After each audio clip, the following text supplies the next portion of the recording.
एक ऐसा आम सा लड़का जो बिना किसी मैजिक के पैदा हुआ था, लेकिन अपनी लगातार मेहनत और कड़ी ट्रेनिंग के दम पर उसने दुनिया का सबसे ताकतवर एसएस रैंक हीरो बनने का मुकाम हासिल किया। उसका नाम था टोटो। वो एक ऐसा हीरो है जिसके स्किल्स काफी लाजवाब है और जिसका मुकाबला करना लगभग नामुमकिन है। लेकिन उसके पास एक ऐसी प्रॉब्लम है जो उसकी सबसे बड़ी कमजोरी बन चुकी है, और ये वो है कि वो बहुत ही शाई है।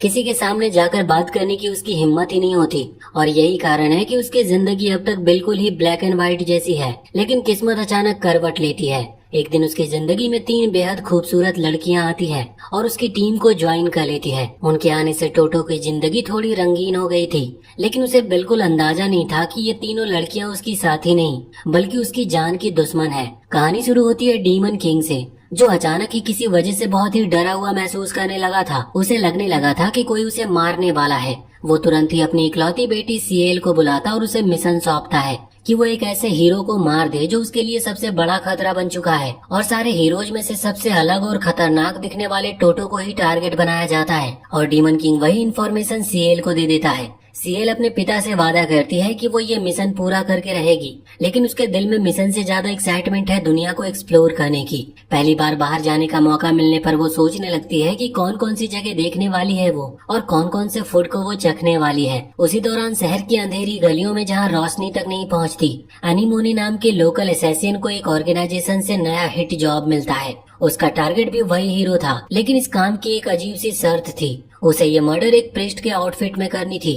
एनीमो ने पहले इस कंडीशन को सुनकर बाउंटी रिजेक्ट कर देती है, लेकिन जैसे ही क्लाइंट्स रिवॉर्ड को बढ़ाते हैं वो तुरंत मान जाती है और प्रिस्ट का आउटफिट पहन लेती है। और कहानी का तीसरा पार्ट है गोवा। गोवा एक ऐसी लड़की है जिसे मर्द बिल्कुल भी पसंद नहीं, और वो उन्हें हमेशा अपने अंडर रखना चाहती है। उसका एक जुनून होता है कि ताकतवर और बड़े मर्दों को अपना पर्सनल पेट बनाना। लेकिन हाल ही में वो बहुत बोर हो रही है क्योंकि उसे कोई भी ऐसा आदमी नहीं मिल रहा जो उसके काबिल हो। तभी उसकी सर्वेंट उसे बताती है कि उसने एक परफेक्ट आदमी को देखा है, एक ऐसा आदमी जो गोवा के लिए बिल्कुल फिट पेट साबित होगा। और वो कोई और नहीं बल्कि वही हीरो था जिसे बाकी दोनों भी मारने निकल चुकी थी। अब आते हैं टोटो की तरफ। वो अपने भीतर हिम्मत जुटाकर कुछ नए एडवेंचरर के पास जाता है और पूछता है कि क्या उन्हें अपनी टीम में एक स्ट्रॉन्ग साथी चाहिए।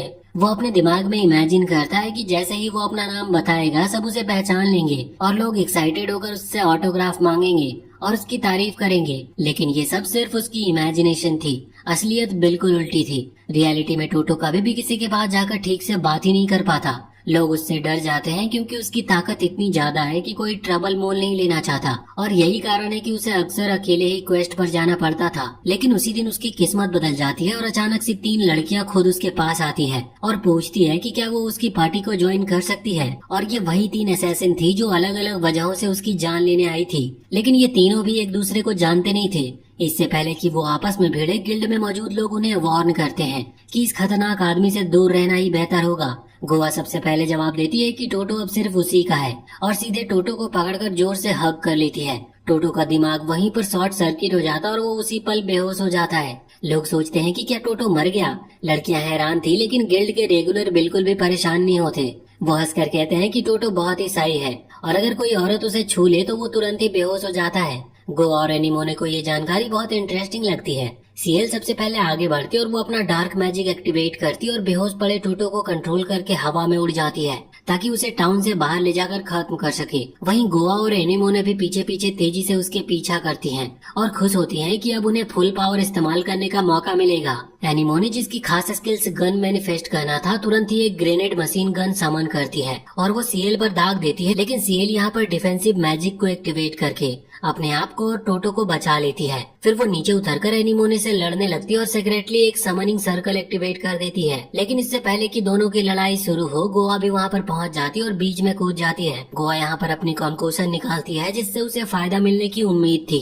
सीएल एनीमोने से पूछती है कि उसका मकसद क्या है, और यहाँ पर थोड़े बात करने के बाद दोनों रियलाइज करते हैं कि उनका टारगेट एक ही है। गोवा बीच में मेडिएशन करती है और कहती है कि क्यों ना यहाँ पर टेम्पोररी एक सुलह कर लिया जाए। दोनों एग्री करती है और अपने मैजिक अनसमन कर लेती है। लेकिन गोवा ने अपने परफ्यूम वाले कॉन्कोशन से दोनों को पैरालाइज कर दिया था। सीएल मुश्किल से बोल पाती है कि गोवा ने बहुत बड़ी गलती कर दी क्योंकि उसने समनिंग सर्कल डिस्टर्ब कर दिया। अब सर्कल कंट्रोल से बाहर हो चुका है और उसमें से एक डार्क स्पाइडर ड्रैगन निकल आता है जो आतंक मचाने ही वाला था कि गोवा भागने की कोशिश करती है, लेकिन सीएल और एनिमो ने उसे पकड़कर एंटीडोट मांगती है। तीनों की हालत इतनी खराब हो जाती है कि लगता है मौत अब पक्की है, लेकिन तभी टोटो वहाँ पर आ जाता और ड्रैगन का सिर सिर्फ एक पंच से ही उड़ा देता है। उसकी इतनी स्ट्रेंथ को देखकर तीनों लड़कियां दंग रह जाती है, लेकिन जैसे ही वो उनकी ओर मुड़ता है उनकी एक्साइटमेंट तुरंत ही खत्म हो जाती है। फिर वो तीनों टोटो को हग कर लेती है, जिससे टोटो एक बार फिर से बेहोश हो गया था। सीएल सजेस्ट करती है कि आज के लिए उसे छोड़ देते हैं क्योंकि उसका मैजिक खत्म हो चुका है और उसे टोटो थोड़ा चार्मिंग भी लगता है। इसमें बाकी दोनों लड़कियां भी एग्री करती है क्योंकि टोटो ने उसकी जान बचाई थी। असैसिनेशन फिलहाल टल जाता है और वो साथ में लंच प्लान करते हैं। सिटी लौटने के बाद वो सीएल का फेवरेट डिजर्ट खाते हैं। गोवा प्रपोज करती है कि सबको प्रॉपरली इंट्रोड्यूस होना चाहिए। सीएल कहती है कि वो मेड बनना चाहती है। एनिमो ने अपने आप को एक प्रीस्ट बताती है जो हेल्पलेस लोगों की मदद करने निकली है। गोवा कहती है कि वो एक डांसर है जो बस मजे लेने आई है। टोटो अपने दिमाग में इमेजिन करता है कि वो कूल तरीके से कहेगा कि वो डीमन लॉर्ड को हराने निकला है और इन तीनों की रक्षा करेगा, लेकिन रियलिटी में वो एक वर्ड भी नहीं बोल पाता। गोवा यहाँ पर फिर से उसे हग कर लेती है और एक बार फिर से वो बेहोश हो जाता है। टोटो के बेहोश रहते तीनों असैसिन अपने असली परिचय देती है। सीएल बताती है कि वो डीमन लॉर्ड की बेटी है और उसके पिता ने टोटो को मारने का मिशन दिया है। एनिमो ने कन्फेस करती है कि उसे भी टोटो को टारगेट मिला है और गोवा यहाँ पर ओपनली कहती है कि उसका सपना है टोटो को टॉर्चर पेट बनाना। एनिमो ने कहती है कि अब उसकी इंटरेस्ट खत्म हो गई है और वो असैसिनेशन कैंसिल कर रही है, लेकिन अंदर ही अंदर वो सीक्रेटली प्लान करती है कि वो अकेले ही टोटो को मारेगी ताकि सारा क्रेडिट उसे मिले। वो छत पर जाकर अपने गन से टोटो को ढूंढने लगती है, तभी उसे दो स्लेव ट्रेडर दिखाई देते हैं जो एक लड़की को बेच रहे थे और उसे स्लेव ट्रेडिंग से नफरत थी, इसलिए वो तुरंत ही बीच में कूद जाती है। वो ग्रेनेड फेंक कर लड़की को छुड़ाती है और पैसे देकर भाग जाने को कहती है, लेकिन मॉन्स्टर उसके पीछे आता है और रीजनरेट करके उसे मुश्किल में डाल देता है। तभी टोटो अचानक से सामने आता और मॉन्स्टर को एक ही हिट में मार गिराता है। एनिमो ने ये देखकर हैरान रह जाती है और पूछती है कि वो कहाँ से आया।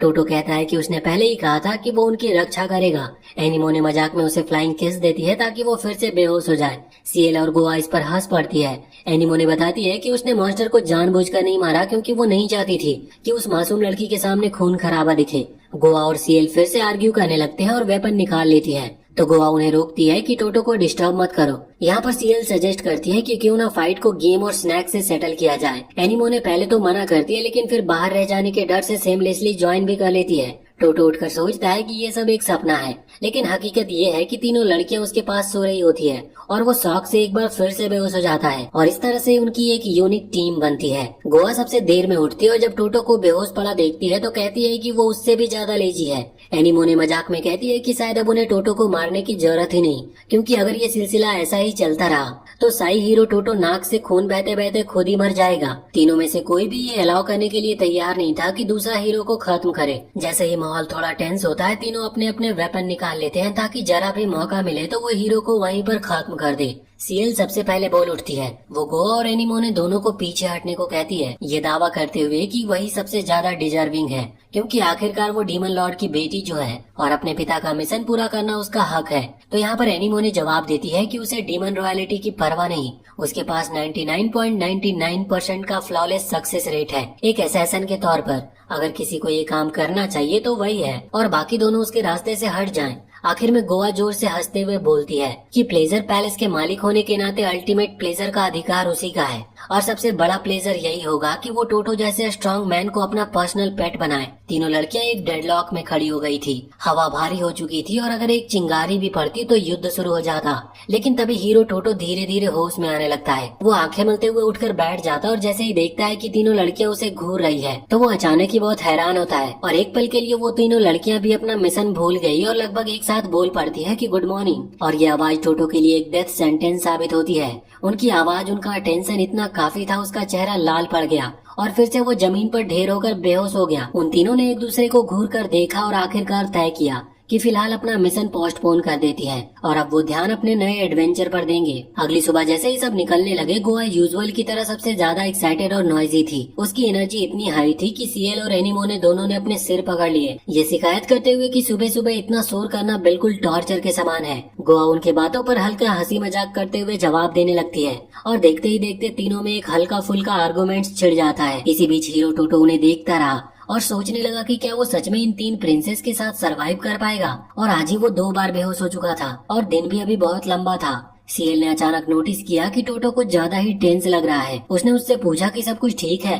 गोवा और एनिमोने ने भी कंसर्न दिखाया। ये टोटो के लिए पहली बार था जब किसी ने जेन्युइनली उसकी परवाह दिखाई थी। उसने मन ही मन कसम खाई कि वो इन तीनों की एक्सपेक्टेशंस पर हमेशा खरा उतरेगा। एडवेंचर पर निकलने से पहले टीम एडवेंचर्स गिल्ड पहुंची और वहां पर रजिस्टर करने की प्रोसेस के दौरान उन लड़कियों ने टोटो को अपना लीडर घोषित कर दिया। और टोटो के लिए ये बहुत बड़ी बात थी, लेकिन जैसे ही उसे रिसेप्शनिस्ट से इंटरेक्ट करना पड़ा, उसकी सोशल एंजाइटी ट्रिगर हो गई और वो वहीं पर बेहोश हो गया। लड़कियां घबराकर उसे उठाने लगी और जब आखिरकार वो होश में आया तो वो लड़कियां उसे समझाने लगी कि अब जब वो ऑफिशियली उनका लीडर है तो उसे लीडर की तरह एक्ट करना होगा। भले ही वो साई हो, लेकिन पार्टी को गाइड करने की जिम्मेदारी उसी की है। रिसेप्शनिस्ट ने उनके पेपर वर्क पूरा करके उनकी पार्टी को अप्रूव कर दी। अब वो ऑफिशियली एडवेंचरिंग जर्नी शुरू करने के लिए तैयार थे। निकलने से पहले गोवा ने उन्हें गिल्ड क्वेस्ट के जेनेरिक रूल्स भी समझाए और क्योंकि वो सभी बिल्कुल नए थे, उनकी पार्टी रैंक ई से शुरू हुई थी। गोवा ने बताया कि हायर रैंक्स पाने के लिए क्वेस्ट को पूरा करना होगा और अभी के लिए उनके पास सिर्फ लो लेवल क्वेस्ट अवेलेबल थे, जैसे स्लाइम हंट करना या हर्ब्स गैदरिंग का। सीएल को ये सब सुनकर बहुत ही झुंझलाहट होती है।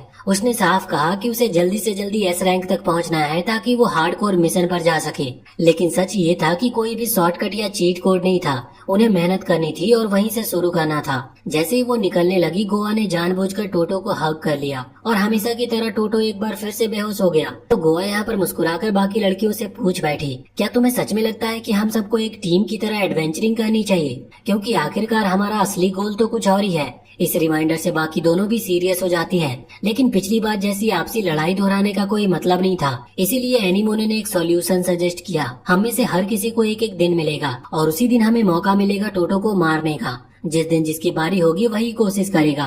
सीएल और गोवा ने कुछ सोचा, फिर इस डील पर एग्री कर लिया। अब ये तय करने के लिए कि आज किसकी बारी होगी, तीनों ने रॉक पेपर सीजर खेला और जिसमें सीएल जीत गई। जब टोटो होश में आया तो उसने खुद को सिटी रिवर के पास एक बेंच पर बैठा पाया। सीएल उसके बगल में बैठी हुई थी और उसकी सोशल एंजाइटी ने उसे तुरंत ही घेर लिया था, जिससे उसे बहुत ही एंजाइटी होने लगी थी। वो सोचने लगा कि उसे सीएल से कुछ हीरोइक और इम्प्रेसिव कहना चाहिए, लेकिन आखिरकार में उसके मुंह से बस इतना निकला, एनिमोने और गोवा कहाँ गई? सीएल ने कहा कि वो दोनों क्वेस्ट ढूंढने में लगी है और वो यहाँ पर सिर्फ उस पर नजर रखने के लिए रुकी थी, जिसके लिए टोटो ने उसे धन्यवाद दिया। सीएल ने बातचीत शुरू करने की कोशिश की और उससे पूछा कि आखिर उसे एडवेंचर बनने की प्रेरणा कहाँ से मिलती है। टोटो ने शर्माते हुए बताया कि उसने एडवेंचरर इसीलिए चुना ताकि शायद एक दिन वो अपनी सोशल एंजाइटी पर जीत पा सके और लोगों से कॉन्फिडेंसली बात कर सके। सीएल उसकी ऑनेस्टी से काफी इम्प्रेस होती है। उसने धीरे से कहा कि वो भी रिलेट कर सकती है इससे। वो कन्फेस करती है कि डीमन लॉर्ड के कासल में क्राउन प्रिंसेस होते हुए भी वो अक्सर खुद को आउटकास्ट महसूस करती थी। लेकिन फिर उसने टोटो को मोटिवेट किया, ये कहते हुए कि उसमें कॉन्फिडेंस पहले से मौजूद है, बस उसे खुद पर भरोसा करना चाहिए। टोटो ने माफी मांगते हुए कहा कि वो ज्यादातर वक्त बेकार ही रहता है, लेकिन सीएल ने तुरंत ही जवाब दिया कि वो अंडर एस्टिमेट कर रहा है खुद को। उसने कहा कि उसने पहले ही उन्हें कई बार प्रोटेक्ट किया है, लेकिन वहीं बातचीत के दौरान टोटो एक बार फिर से बेहोश हो जाता है। इसी बीच गोवा और एनिमोने वापस आ गई। उन्होंने एक्साइटेड होकर बताया कि उन्होंने एक क्वेस्ट को ले लिया है, स्प्रिंग केव से आयरन ओर्स कलेक्ट करने का, जिसे एक लोकल ब्लैक स्मिथ ने असाइन किया था। गोवा और एनिमोने ने एक दूसरे को देखा ये सोचकर कि सीएल के लिए ये परफेक्ट मौका होगा हीरो को असैसिनेट करने का। लेकिन एनिमोने ने यहाँ पर कहा कि शायद सीएल इस टास्क के लायक नहीं है, क्योंकि वो टोटो से लगाव करने लगी है। सीएल उसकी बात सुनकर भड़क जाती है और दोनों झगड़ने ही वाली थी कि गोवा ने बीच में कूदकर कहा कि उन्हें अपने मेन गोल पर फोकस करना चाहिए। अगले दिन टोटो और उसकी टीम स्प्रिंग केव के ई रैंक डंजन में पहुंची। उनका मिशन आयरन ओर्स कलेक्ट करने का था। टोटो ने एक रेयर कॉन्फिडेंट टोन में कहा कि वो केव में सबसे आगे जाएगा और बाकी तीनों को उसके पीछे फॉलो करना चाहिए। केव के अंदर टोटो ने लड़कियों से डिस्टेंस थोड़ी मेंटेन की ताकि एक्सीडेंटल तौर पर वो फिर से बेहोश न हो जाए, और लड़कियों ने इसे परफेक्ट मौका समझा सीएल से पूछने का कि क्या उसके पास एक नया असैसिनेशन प्लान है। सीएल ने कहा कि वो अपनी स्ट्रेटेजी स्पॉइल नहीं करेगी। एनिमोने ने गुस्सा किया कि शायद सीएल कोई वेबरन या गोलेम समन करने वाली है। सीएल ने डिसमिस करते हुए कहा कि वो इतना एक्सट्रीम नहीं करेगी। उसने रिवील किया कि उसका प्लान स्लाइम्स पर आधारित है, जिससे एनिमोने और गोवा दोनों ही हैरान हो गई। कुछ देर में वहाँ पर स्लाइम स्पॉन हुए और हीरो ने कुछ ही सेकंड में सभी को नष्ट कर डाला। एनिमोने और गोवा निराश होकर सीएल की तरफ देखती है। सीएल ने यहाँ पर एक्सप्लेन किया कि उसने स्लाइम्स का इस्तेमाल एक टेस्ट के तौर पर किया था, क्योंकि उसने ऑब्जर्व किया था कि टोटो ने अब तक ड्रैगन और बाकी क्रिएचर को बेयर हैंडेड लड़ाई में हरा दिया था। उसने कभी अपने वेपन इस्तेमाल नहीं किए थे और स्लाइम्स के जरिए उसने कंफर्म किया कि उसकी थ्योरी सही थी। इसका मतलब है कि उसके कुछ वीकनेसेस भी होंगे, खासकर ऐसे क्रिएचर के खिलाफ जो फिजिकल डैमेज रेजिस्ट करते हों। और तभी जब टोटो ध्यान नहीं दे रहा था, सीएल ने सीक्रेटली एक इनोमस स्लाइम एम्पेरर समन कर लिया और उस पर स्ट्रेंथनिंग मैजिक डाल दी। जब टोटो ने उस पर पंच मारा तो स्लाइम ने उसकी ताकत एब्जॉर्ब कर ली और उसके हाथ को अपनी बॉडी के अंदर ट्रैप कर लिया। सीएल ने यहाँ पर एक्ट करते हुए चेतावनी दी कि ये स्लाइम अपनी प्रे को डाइजेस्ट कर जाता है। टोटो ने इंस्टेंट रिएक्शन में स्लाइम को हवा में फेंका, फिर उसे स्पिन करके दीवार से दे मारा, लेकिन स्लाइम वापस आकर उसके बॉडी से चिपक गई और उसने उसे पूरी तरह से जकड़ लिया था। सीएल यहाँ पर ये देखकर हंसने लगी। उसे लगा कि उसने जीत हासिल कर ली है, लेकिन अचानक टोटो ने बार बार चिल्लाना शुरू कर दिया। उसकी आवाज इतनी पावरफुल थी कि वो पूरा स्लाइम ही वेपराइज हो गया। तीनों लड़कियां ये देखकर बहुत ही हैरान हो गई। अगर वो सिर्फ अपनी आवाज से किसी को मार सकता है तो क्या सच में वो कभी उसे हरा भी पाएंगी? सीएल ने डिफीट एक्सेप्ट कर ली और गोवा ने यहाँ पर सजेस्ट किया कि अब उन्हें अपना असली क्वेस्ट पूरा करना चाहिए। माइनिंग शुरू हुई, लेकिन आयरन ओर्स मिलना मुश्किल साबित हुआ और अंत में एनीमोने ने केव की दीवारों पर कुछ सस्पिशियस क्रैक नोटिस किए। तो टोटो ने पिकैक्स की जगह अपने फिस्ट का इस्तेमाल किया और ओर्स को निकालना शुरू किया। उसने इतनी आसानी से दीवारें तोड़ी कि बाकी सब बहुत ही हैरान हो गई। उन्होंने एक पूरा बैग ओर्स कलेक्ट किया और क्लाइंट के पास ले गए। क्लाइंट ये देखकर बिल्कुल हैरान था, क्योंकि दूसरे एडवेंचरर ने सिर्फ 3 ओर्स कलेक्ट किए थे। उसने टोटो की टीम को धन्यवाद दिया। वापस लौटते वक्त सीएल ने हिचकिचाते हुए टोटो से पूछा कि वो इतना स्ट्रांग कैसे बना। तो टोटो ने मुस्कुराकर बोला कि उसने पूरी जिंदगी सिर्फ रिलेंटलेस ट्रेनिंग की है, वेट्स उठाए हैं और कभी हार नहीं मानी, और उसकी सारी ताकत हार्ड वर्क का ही नतीजा है, न किसी मैजिक या डिवाइन ब्लेसिंग का। वो एडवेंचरर जो पहले टोटो की ताकत देखकर डर गया था, अचानक से वापस आ जाता है। इस बार उसका चेहरा थोड़ा ज्यादा कॉन्फिडेंट लेकिन उतना ही इरिटेटिंग लग रहा था। वो तीनों लड़कियों के पास जाकर उन्हें घेरने की कोशिश करता है और बड़े ही बेवकूफी भरे अंदाज में कहता है कि उन्हें किसी साई लूजर जैसे टोटो के साथ रहकर अपनी जिंदगी बर्बाद करने की जरूरत नहीं है। वो उनसे कहता है कि अगर वो उसके साथ ज्वाइन कर ले तो वो उनका अच्छे से ख्याल रखेगा, उन्हें लग्जरी दिलाएगा और कंफर्ट देगा, और डेंजरस मिशंस में भी वो उन्हें प्रोटेक्ट करेगा। लेकिन जब वो लड़कियां उसे ऐसे घूरती है तो उसका चेहरा ही उतर जाता है। उसकी सांसें तेज हो जाती है और चेहरा पसीने से भीग जाता है और कुछ ही पलों में उसकी टांगे भी कांपने लगती है। और फिर अचानक वो वहीं पर खड़ा खड़ा अपनी पैंट भी गीली कर देता है। शर्म और डर से उसकी हालत इतनी खराब हो जाती है कि वो बिना एक शब्द कहे अपनी जान बचाकर वहाँ से भाग निकलता है। लड़कियां फिर आराम से टोटो की तरफ मुड़ती है। सीएल उससे कहती है कि उसे इस तरह की बातों से डिमोटिवेट नहीं होना चाहिए। एनिमोने भी कहती है कि दूसरों की बातों से उसकी वर्थ कभी कम नहीं होगी। गोवा अपने अंदाज में उसे थपथपाती है और कहती है कि तुम टेंशन मत लो, हम सब तुम्हारे साथ हैं। उनकी ये बातें सुनकर टोटो का दिल भर आता है। वो धीरे धीरे सिर उठाता है। वो कहता है कि वो कसम खाता है वो अपनी पूरी कोशिश करेगा और कभी भी उन्हें निराश नहीं करेगा। जैसे ही वो लोग डोसा टाउन की ओर पहुंचते हैं, गोवा शरारत से एनिमोने के कान में झुकती है और फुसफुसाकर पूछती है कि अब जबकि सीएल का एसेसिनेशन अटेम्प्ट फेल हो चुका है तो अगला टर्न किसका होना चाहिए। तो एनिमोने बिना देरी किए कह देती है कि ऑब्वियस है अब उसकी बारी है, लेकिन गोवा मानने से इनकार कर देती है और याद दिलाती है कि उन्होंने पहले तय किया था कि टर्न्स हमेशा रॉक पेपर सीजर से ही डिसाइड होंगे।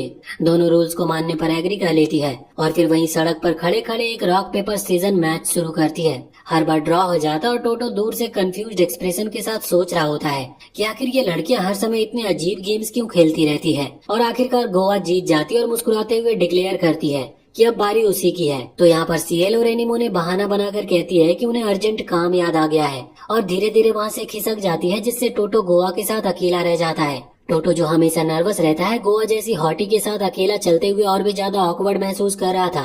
गोवा जो हमेशा टीजिंग का मौका ढूंढती है और वो उसे जोर से हग कर लेती है और पूछती है कि तुम्हें मेरे साथ अकेला रहना अच्छा लग रहा है या नहीं। नॉर्मली तो ऐसा होते ही टोटो बेहोश हो जाता था, लेकिन इस बार कुछ अलग था। लगता है धीरे धीरे उसकी नर्वसनेस थोड़ी जा रही थी, लेकिन उसका चेहरा अब भी लाल हो चुका था और उसका दिल जोर जोर से धड़क रहा होता है। लेकिन फिर भी वो बहुत स्ट्रगल करते हुए किसी तरह हकलाते हकलाते कह ही देता है कि हाँ, उसे उसके साथ समय बिताना सच में अच्छा लगता है। गोवा ये सुनकर खुश हो जाती है और प्लेफुल टोन में कहती है कि चलो फिर वो दोनों साथ में लंच करेंगे। टोटो ये सुनकर हैरान हो जाता है और सोचता है कि शायद गोवा उसे डेट पर ले जा रही है, और गोवा भी कहती है कि हाँ, ये सच में डेट ही है। इतना सुनते ही बेचारा वो हीरो फिर से फेंट होकर जमीन पर गिर पड़ता है। जब टोटो होश में आता है तो गोवा उसे कोजी लोकल बार में ले आई होती है। वहाँ से उसे एक ड्रिंक देती है। एक ऐसा ड्रिंक जिसमें गोवा ने अपने सस्पिशियस कॉन्कोसन मिलाए होते हैं। गोवा एक्साइटेड होकर इंतजार करती है कि उसका मिक्सचर इफेक्ट दिखाएगा, लेकिन कुछ भी होता नहीं। वो टोटो की आंखों में घूर कर देखने लगती है, ये सोचते हुए कि अब हेलुसिनेशन या डिजीनेस शुरू होगा। लेकिन टोटो बस ऑकवर्डली सोचता है कि शायद गोवा चाहती है कि वो कुछ बोले, क्योंकि ये डेट है। अपने दिमाग में वो हीरोइक और चार्मिंग लाइंस रिहर्स करता है, लेकिन असल में तो उसके चेहरे पर एक अजीब सा कॉन्स्टिपेशन वाला एक्सप्रेशन था। गोवा सोचती है कि उसका कॉन्कोसन असर दिखा रहा है, लेकिन हकीकत में ये बस टोटो की हमेशा की ऑकवर्डनेस होती है। गोवा हैरान हो जाती है कि उसका पोषण काम नहीं कर रहा, लेकिन वो हार मानने वालों में से नहीं थी। अगला राउंड वो उसे ग्रिल्ड मीट देती है, जिसमें ऐसी चीज मिली होती है जो किसी का दिमाग फ्राई कर सकते थे और वो उसे पैरालाइज कर सकते थे, लेकिन ये भी बेकार जाता है। फिर भी गोवा जिद नहीं छोड़ती। तीसरे राउंड में वो उसे सैंडविच खिलाती है, जिसमें ऐसा दवा मिला होता है जो किसी को पूरे हफ्ते के लिए कोमा में डाल सकता था। लेकिन इस बार भी टोटो पर 0 इफेक्ट होता है और आखिर में गोवा हार मान लेती है और एक कड़वा सच एक्सेप्ट करती है कि टोटो इम्यून है, क्योंकि गोवा का असली मकसद उसे मारना ही था। उसका असली गोल था कि वो टोटो को अपना चार्म में फंसाए और उसे अपना गुलाम बना ले। लेकिन अब उसे लगने लगा था कि ये सपना कभी पूरा नहीं होगा। उसी समय टोटो मासूमियत से उसके पास आता है और उसे चाय ऑफर करता है। गोवा उसके इस बिहेवियर से और भी ज्यादा टूट जाती है और वो बिना सोचे समझे सीधे पूछ डालती है, क्या तुम मुझसे प्यार करते हो? टोटो तो लगभग बेहोश होने ही वाला था ये सुनकर, लेकिन किसी तरह वो खुद को संभालते हुए और हकलाते हुए पूछता है कि गोवा ऐसा सवाल क्यों पूछ रही है। लेकिन गोवा यहाँ पर फिर उसे रिझाते हुए ये ऑर्डर देती है कि वो उसका डॉग बन जाए, लेकिन ये भी टोटो पर काम नहीं करता। टोटो सीधा और साफ जवाब देता है कि मैं ऐसा नहीं कर सकता। गोवा का दिल टूट जाता है और उसकी आंखों से आंसू बहने लगते हैं। वो रियलाइज करती है कि वो कितनी क्रूअल और सेल्फिश रही है और लगभग रोते हुए वो टोटो से रिक्वेस्ट करती है कि वो उससे नफरत ना करे। टोटो उसे शांत करता है और वो कहता है कि हाँ, वो गोवा का डॉग बनना चाहता है, लेकिन अगर वो ऐसा करेगा तो वो उसे प्रोटेक्ट नहीं कर पाएगा। उसकी जगह उसका रोल प्रोटेक्टर का होना चाहिए और बेहोश होने से रोकने के लिए वो अपने हाथ को खुद ही काट लेता है और गोवा को बताता है कि वो और बाकी दोनों लड़कियां उसके लिए उसकी जान से भी ज्यादा इम्पोर्टेंट है। उसकी ये बातें सुनकर गोवा का चेहरा खिल उठता है। वो उसे अपने दिल से थैंक यू करती और प्यार से कहती है कि माय डियर हीरो। और वहीं पर टोटो फाइनली अपनी लिमिट क्रॉस करके पूरी तरह से नॉकआउट हो जाता है। बाद में जब टोटो उठता है तो गोवा उसके सामने खड़ी थी। उसके हाथ पर अब बैंडेज लगा होता है और उस पर एक छोटा सा फूल भी रखा गया था।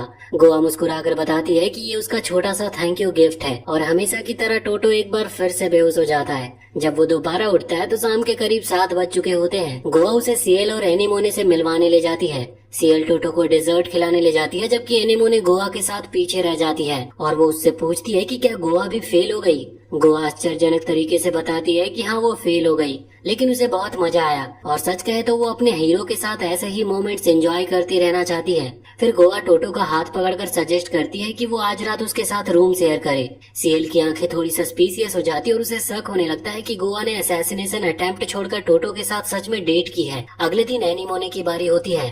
गोवा प्रपोज करती है कि टर्न हमेशा उसी ऑर्डर में फॉलो होनी चाहिए, सीएल, गोवा और फिर एनीमोने, ताकि गेम फेयर रहे। एनीमोने इस बात से एग्री करती है क्योंकि उसे पूरा विश्वास है कि आज वो टोटो को फाइनली असैसिनेट कर ही देगी। सीएल उससे कहती है कि उसे ऐसा नहीं लगता और फिर वो अपने अगली बारी की तैयारी करने चली जाती है। गोवा, जिसे अब साफ साफ यकीन हो चुका है कि उसके कॉन्कोसन कभी टोटो पर काम नहीं करेंगे, असैसिनेशन का आइडिया ऑफिशियली वो छोड़ देती है। अब उसका असली मोटिव बस यही है कि सीएल क्या स्ट्रेटेजी अपनाती है वो देखे। इधर एनीमोने टोटो को अकेले जंगल में हर्ब कलेक्ट करने के लिए ले जाती है। वो ये बहाना बनाती है कि गोवा और सीएल को स्टोमिक पेन हो गया है और इसीलिए वो पीछे रह गई और एनीमोने यहाँ पर बिल्कुल भी छोटे मोटे बातों में अपना वक्त खराब नहीं करना चाहती थी। वहीं इधर गोवा सीएल को एक स्वीट स्पॉट पर ले जाती है जहाँ लोकल वेंडर्स की मिठाइयाँ मिलती है। सीएल खुशी खुशी मिठाइयाँ खाती और गोवा को धन्यवाद कहती है, लेकिन गोवा कहती है कि उसने मैजिक कास्ट किया है जो चार्म को रिपेल करता है। उसी वक्त एक रैंडम अजीब सा आदमी आ जाता और उनकी बातचीत को इंटरप्ट करता है।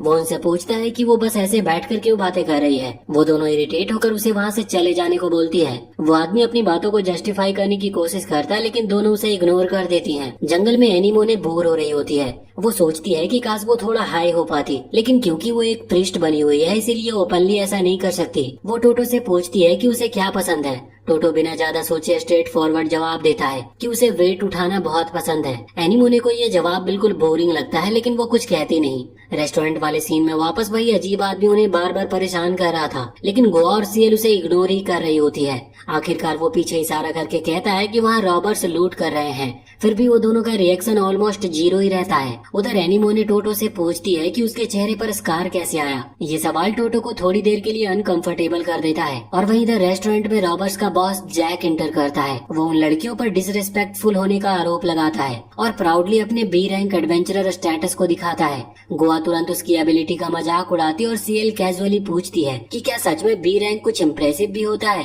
गोवा एक्सप्लेन करती है कि इसका मतलब बस 1000 एडवेंचरर्स में से टॉप 100 में होना इतना भी खास नहीं है। और वो दोनों हंस पड़ते हैं। जैक गुस्से में आकर सीएल पर हमला करता है, लेकिन सीएल की मैजिक उसके अटैक को डिस्पेल कर देती है। वो उससे पूछती है कि क्या उसे सच में पता भी है कि वो किससे लड़ रहा है। जैक फिर से कोशिश करता है, लेकिन इस बार दोनों लड़कियां मिलकर उसे पीट देती है। सीएल चाहती थी कि वो अकेले फाइट खत्म करे, लेकिन गोवा प्रैक्टिकल होकर याद दिलाती है कि जैक पर बाउंटी होगी, इसीलिए उसे जिंदा पकड़ना बेहतर होगा। वहीं इधर एनिमोने को एहसास होता है कि उसके सवाल ने टोटो को अनकंफर्टेबल कर दिया है, लेकिन टोटो जवाब देता है कि ये स्कार उसे मॉन्स्टर अटैक से मिला था। उसे इंसिडेंट में उसने सब कुछ खो दिया, अपना घर, अपना परिवार और शायद अपना कॉन्फिडेंस भी। उसने बहुत मुश्किल समय झेला है। एनिमोने इस बात से हैरान हो जाती है। वो पूछती है कि क्या वो उन मॉन्स्टर से रिवेंज लेना चाहता है। टोटो सिर हिलाकर कहता है कि नहीं, उसका गोल रिवेंज लेने का नहीं, वो बस कॉन्फिडेंस पाना चाहता है और प्रूव करना चाहता है कि वो जिंदा रहकर भी काबिल है, कि उसका सरवाइव करना कोई मिस्टेक नहीं था। एनिमोने थोड़ी देर के लिए चुप हो जाती है, फिर धीरे धीरे मान लेती है कि वो सही कह रहा है। आखिर वो दोनों अपने डेस्टिनेशन पर पहुंचते हैं और टोटो इमीडिएटली हर्ब्स कलेक्ट करने में लग जाता है। एनिमोने दूर खड़ी होकर उसे ऑब्जर्व करती है और उसे अपने आप पर गिल्ट हो रहा था कि उसने कभी सोचा भी नहीं था कि टोटो इतना कुछ झेल चुका है। लेकिन मिशन तो मिशन होता है, चाहे जितना भी सिंपैथी डेवलप क्यों ना हो, उसे असैसिनेशन अटेम्प्ट करना ही होगा। वो धीरे धीरे टोटो के करीब जाती है और उसकी गर्दन के पास झुककर सॉफ्टली अपनी सांसें छोड़ती है। ये उसका तरीका था उसे बेहोश कराने का, ताकि वो बिना रेजिस्टेंस अपना काम पूरा कर सके। रेस्टोरेंट में वापस जैक को आखिरकार रियलाइज होता है कि सीएल का मैजिक उसकी लीग से बाहर का है। बी रैंक एडवेंचरर होने के बाद भी उसने ऐसा मैजिक कभी नहीं देखा था। वो अपनी टीम की तरफ हेल्प के लिए मुड़ता है, लेकिन अब वो सब गोवा के इन्फ्लुएंस में थे और उसकी नीड्स पूरी कर रहे थे। सीएल एक हैमर स्पेल से जैक को स्ट्राइक करती है और वो तुरंत ही कोलैप्स हो जाता है। वहीं इधर जंगल में एनिमोने अपना बनाया हुआ बॉम्ब निकालती है। वो इतना पावरफुल था कि कुछ भी ब्लो कर सकता था और ये ग्रो भी करता है। इस पर डिपेंड करता है कि ये रखा कहाँ गया है। वो इसे टोटो पर प्लांट करती है और क्यूरियस होकर देखती है कि ये कितना बड़ा होगा। रेस्टोरेंट में वापस ऑनर सीएल और गोवा को थैंक यू बोलते हैं। भले ही उन्होंने उनके लिए ये नहीं किया, लेकिन फिर भी गोवा सजेस्ट करती है कि बैंडिट्स को अथॉरिटीज को हैंड ओवर कर दिया जाए, ताकि बाउंटी मिले और रेस्टोरेंट के डैमेजेस रिपेयर हो सके। ऑनर्स हेल्प करने के लिए अप्रिशिएट करते हैं और गर्ल्स को डिनर ऑफर करते हैं। ये सब सीएल को बहुत ही ठीक लगता है, लेकिन वो गोवा को रिमाइंड करती है कि टोटो को कभी उनकी ट्रू स्ट्रेंथ के बारे में पता नहीं चलना चाहिए। वो गोवा से कहती है कि अपने पोषण का यूज करे वेटर्स की मेमोरीज को मिटाने के लिए। गोवा वैसा ही करती है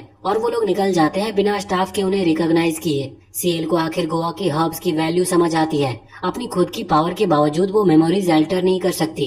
वो हर्ब्स बनाना सीखना चाहती थी और गोवा उसे फॉरेस्ट लेकर जाती है उसकी ट्रेनिंग के लिए, लेकिन यहाँ पर सीएल गलत हर्ब्स मिक्स कर देती है और पॉइजन क्रिएट हो जाता है। उधर वो बॉम्ब जो एनिमोने ने प्लांट किया था वो बढ़ता ही जा रहा था, इतना कि अगर एक्सप्लोड हुआ तो उसे भी कंज्यूम कर लेगा। वो पैनिक में आकर टोटो के बॉडी से उसे कट कर देती है ताकि वो जाग जाए। वो चिल्लाकर उससे कहती है कि उसे दूर फेंके और वो ऐसा ही करता है और बॉम्ब पास के ही पेड़ के पास एक्सप्लोड हो जाता है। उसी वक्त वो पॉइजनस हर्ब जो सीएल ने बनाया था पास में ही एक्सप्लोड होता है। ब्लास्ट इतना इंटेंस होता है कि टोटो भी जल जाता है एनिमोनो को बचाते हुए, और वो हैरान हो जाती है कि उसका बॉडी ये सब झेल गया, क्योंकि उसके बिना तो वो मर ही जाती। वो राहत की सांस लेती है कि थैंकफुली टोटो ने उसे बचा लिया, लेकिन वो फिर से बेहोश हो जाता है। टोटो रियलाइज करता है कि उनके जमा किए गए हर्ब्स भी डिस्ट्रॉय हो गए हैं, तो वो और भी ढूंढने निकल जाता है। वो समझ नहीं पा रहा था कि हुआ क्या। वापसी पर एनिमोने झूठ बोलती है कि किसी मॉन्स्टर ने उस पर बॉम्ब प्लांट कर दिया था और भाग गया। वो माफी मांगता है कि वो उसके लिए वहाँ पर नहीं था।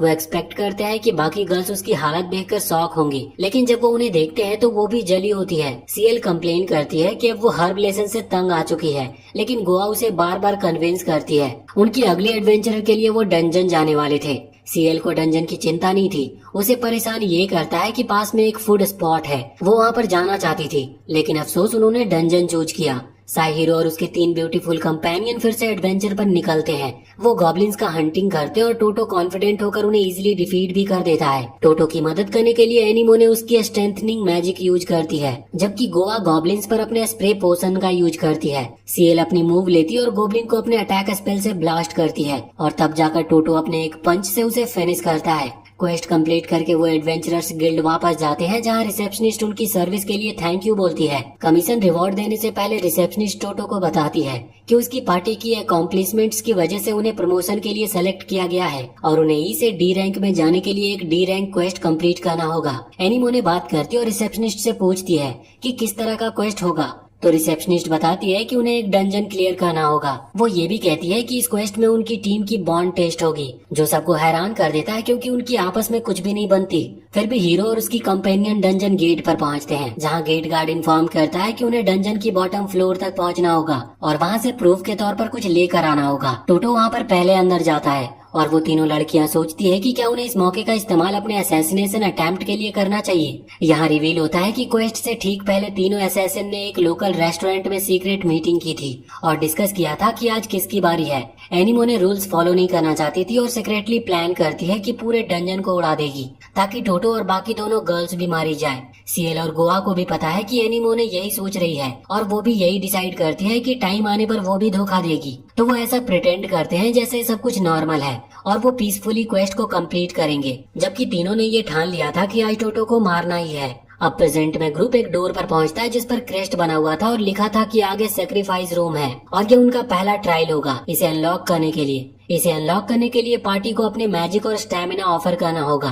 गोवा एज्यूम करती है कि एक मेज और एक अटैकर को साथ मिलकर करना होगा। अब सीएल एक मेज होने के कारण अपना हाथ डीमन हेड स्टैचू में डालती है और उसकी एनर्जी ड्रेन हो जाती है। फिर टोटो अपना हाथ डालता है और उसका स्टैमिना कंज्यूम हो जाता है और डोर खुल जाता है। डंजन ट्रायल रूम में एंटर करने के बाद टोटो देखता है कि वो अचानक इतना वीक क्यों हो गया। उसे लगता है कि डोर ने उसका स्टैमिना ड्रेन कर लिया, लेकिन सीएल इस केस में रिवील करती है कि उसने स्टैचू के माउथ में एक्स्ट्रा स्पेल प्लेस किया था, जिससे टोटो का स्टैमिना ऑलमोस्ट खत्म हो गया। वो सोचती है कि अब अटैक करने का परफेक्ट टाइम है, लेकिन एनिमो ने उसके प्लान को खराब कर देती है। वो टोटो को हील कर देती है और जैसे ही सीएल उस पर अटैक करने ही वाली होती है, एनिमो ने क्लियरली ऐसा करती है ताकि सीएल उससे आगे ना बढ़ जाए। गोवा सीएल को याद दिलाती है कि वो बहुत ही ऑब्वियस हो रही है अपनी ब्लड लस्ट को दिखाते हुए। गोवा उसे ये भी रिमाइंड करती है कि उन्होंने डील की है और आज टोटो पर अटैक नहीं करना था, तो अगर उसने फिर से कोशिश की तो वो रास्ते में आ जाएगी। दूर से एनिमो ने सीएल को जीभ निकालकर चिढ़ाती है और उसे मॉक करती है, जिससे वो और भी गुस्सा हो जाती है।